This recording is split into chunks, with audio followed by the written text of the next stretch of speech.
Kak, selamat siang. Iya siang. Gimana nih kabarnya? Baik, alhamdulillah. Oke, sebelumnya aku mau bilang makasih ya Kak, karena Kakak udah bersedia untuk mengisi survei yang beberapa waktu lalu kami sebarkan. Nah, di sini aku mau izin untuk bertanya lebih lanjut mengenai jawaban yang Kakak berikan kemarin. Nah, mungkin sebelumnya Kakak boleh perkenalan dulu ya, nama, angkatan, dan juga jurusannya. Aku Fiori dari Sosiologi tahun 2023. Oke, jadi kami itu mendapatkan tugas untuk melakukan penelitian di mata kuliah PPDK dan topik yang kami ambil adalah perspektif masyarakat terhadap tren kenaikan penjualan Louis Vuitton atau LV di Indonesia. Hmm. Jadi, penjualan LV di Indonesia itu mengalami kenaikan. Bahkan orang-orang itu rela untuk mengantri untuk membeli barang-barang tersebut.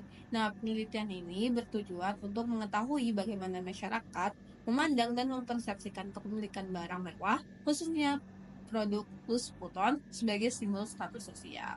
Hmm. Nah, di sini aku bakal kasih tahu konsennya. Partisipasi kakak bersifat sukarela dan kakak memiliki hak penuh untuk menolak atau menghentikan wawancara. Wawancara ini bersifat rahasia dan semua rekaman tidak akan disebarluaskan. Apakah kakak bersedia? Bersedia. Menurut kakak, kenapa sih fenomena ini bisa terjadi? Ini menarik banget karena aku tuh tumbuh di sekolah swasta Islam yang dimana teman-teman aku tuh sangat-sangat hedon gitu. Jadi kalau bahkan ini sampai ke orang tuanya. Jadi yang menarik itu mama tuh suka cerita, Vi tau gak sih si tante ini tuh dia habis beli LV harga 30 juta gitu. Terus oh iya mama gak pengen. Terus mama enggak, mama kamu tau gak sih teman-teman mama tuh semuanya beli dan mereka tuh yang kayak kalau misalkan ada yang beli tuh semua tahu yang kayak wah si mbak mbak Ella nih abis beli tas ini, Mbak ini abis beli tas ini, dan itu semua tuh yang menjadi kayak bahan omongan, dan orang-orang akan respect lebih besar gitu ke orang-orang yang punya tas-tas mahal gitu. Dan itu tuh menariknya juga kena ke anak-anaknya. Jadi kayak teman-temanku itu suka banget beli barang branded. Bahkan dulu tuh karena aku di sekolah swasta Islam yang setiap hari Jumat itu pakai baju bebas, kita tuh nggak boleh bajunya itu berturut-turut sama tuh kayak minimal tuh selisih sebulan atau selisih berapa bulan untuk pakai baju yang sama gitu. Dan kalau aku tuh pernah waktu itu dibilang sama temenku kayak baju lu jelek gara-gara aku pakai baju yang sama minggu lalu. Terus kayak waktu itu aku pernah beli kaos kaki yang kebetulan tuh mirip banget sama kaos kaki H&M. Terus yang kayak si Fiori kaos kakinya kan ada kayak samaan gitu, terus kayak si Fiori kaos kakinya sama gue tapi punya Vero lebih jelek just because gue beli bukan di H&M gitu. Jadi menurut aku kayak uh, melihat kondisi seperti itu kayak sebenarnya tuh ada eksklusivisme di komunitas-komunitas tertentu, dan ketika kita emang hidup inside that community mau nggak mau tuh kayak uh, gimana ya, kita mencoba untuk menyesuaikan diri dengan situasinya gitu, dan akhirnya mau nggak mau kalau kita mau merasa diterima, akhirnya ya udah kita go with the flow, kita ikutin kemauan si komunitas tersebut gitu supaya kita tidak dieksklusikan kayak gitu sih yang aku rasa. Oke oke. Kalau gitu mungkin kita lanjut ke pertanyaan kedua ya kak ya. Hmm. Bagaimana sih pandangan kakak terhadap kenaikan penjualan LV di Indonesia sendiri? Menurut aku ini sangat gak wajar karena apalagi aku lihat belakangan itu banyak banget yang ngeluh di media sosial kayak wah sekarang tuh udah nggak ada yang beli lagi bakso gue, oh sekarang tuh jualan tuh lagi sepi banget. Bahkan aku ngeliat sendiri di sekitar rumahku itu pedagang-pedagang yang biasanya jam 10 udah habis sekarang tuh bahkan jualan sampai malam dan itu nggak habis gitu. I mean like berarti emang sebenarnya kelihatan banget kalau ekonomi kita emang sedang menurun gitu. Tapi kenapa sampai bisa itu tetap meningkat juga? Mungkin aku mau ngambil perspektif dari media sosial yang influence dari media sosial. Karena sekarang tuh kayak TikTok, kayak Instagram tuh eh, mempengaruhi anak muda banget gitu. Aku bisa ngeliat teman-teman aku yang kemarin tuh ada tren Labubu, semua orang beli Labubu. Padahal kalau kita pikir-pikir kayak apa sih sebenarnya fungsinya, tapi karena just because FOMO doang, orang-orang akhirnya beli gitu. Terus ya menurut aku mungkin karena pengaruh media sosial. Oke oke. Mungkin pertanyaan dari aku itu aja sih kak. Sebenarnya makasih makasih ya atas kesediaannya untuk mengikuti wawancara ini. Oke, sama-sama. Halo, selamat siang kak. Apa kabar nih? Baik, alhamdulillah.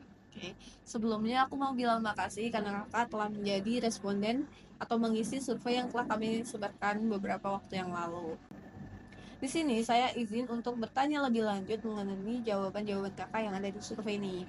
Nah, mungkin sebelumnya kakak boleh memperkenalkan diri dulu nih, mulai dari nama, angkatan, dan juga jurusan. Oke, nama aku Muhammad Rafid Hirudin. Kalau di sini tuh biasanya dipanggil Rafid. Aku dari Kesejahteraan Sosial FISIP 23. Oke. Jadi, kami mendapatkan tugas untuk melakukan penelitian pada mata kuliah PPDK. Topik yang kami angkat adalah perspektif masyarakat terhadap tren kenaikan penjualan produk plus kupon di Indonesia. Nah, seperti yang diketahui, produk LV atau tas LV itu mengalami tren kenaikan dalam penjualan. Bahkan orang-orang itu rela untuk mengantri untuk membeli produk tersebut. Nah, penelitian kami ini bertujuan untuk memahami bagaimana masyarakat memandang dan mempersepsikan kepemilikan barang mewah, khususnya tas LV sebagai simbol status sosial. Nah, kemudian terkait konsen, partisipasi kakak bersifat sukarela dan kakak memiliki hak penuh untuk menolak dan menghentikan wawancara. Wawancara ini bersifat rahasia dan semua rekaman tidak akan disebarluaskan. Dan apakah kakak bersedia untuk direkam? Aku bersedia. Oke, aku izin rekam ya kak. Oke. Nah, mungkin kita langsung masuk ke pertanyaan kakak. Menurut kakak, apa sih yang menyebabkan fenomena ini terjadi? Oke, kalau menurut aku kenapa fenomena ini bisa terjadi, jujur aku nggak tahu banget kayak walaupun tentang Louis Vuitton, tapi aku sendiri pribadi nggak pernah beli. Terus kenapa sih aku ikutan survei ini? Karena aku punya kakak di rumah, dia itu punya koleksi satu lemari isinya LV semua, tapi dia nggak pernah pakai, jadi aku kayak bingung banget. Kenapa sih orang-orang tuh, terutama kakakku tuh beli barang mewah nggak dipakai buat dipajang, tapi repeat gitu secara terus menerus, sedangkan ya aku mikir baju aku, celana aku bisa tetap stylish gitu dengan harga-harga barang-barang thrift di pasar Senen gitu kan. Ya terus penasaran dong, aku akhirnya gedek gitu, marah ke kakak, nanya, kak kenapa sih kakak lebih memilih beli LV daripada ngejajanin aku gitu.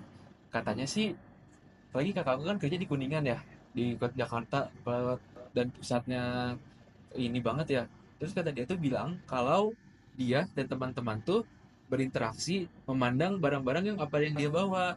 Jadi dia tuh bahkan beli LV karena ingin ditemenin. Orang-orang tuh menganggap kakak aku tuh lebih sejahtera, lebih berada, dan juga lebih respectable kalau sama-sama memiliki barang yang selevel gitu. Jadi gue kayak, apa bener kayak gitu?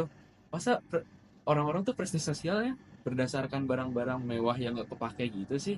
Gitu sih kak. Oh, oke oke. Mungkin kita lanjut ke pertanyaan selanjutnya ya.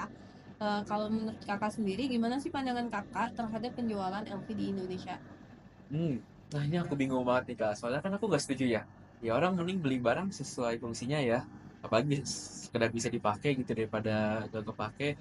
Tapi di satu sisi lain kok barang-barang ini penjualannya naik.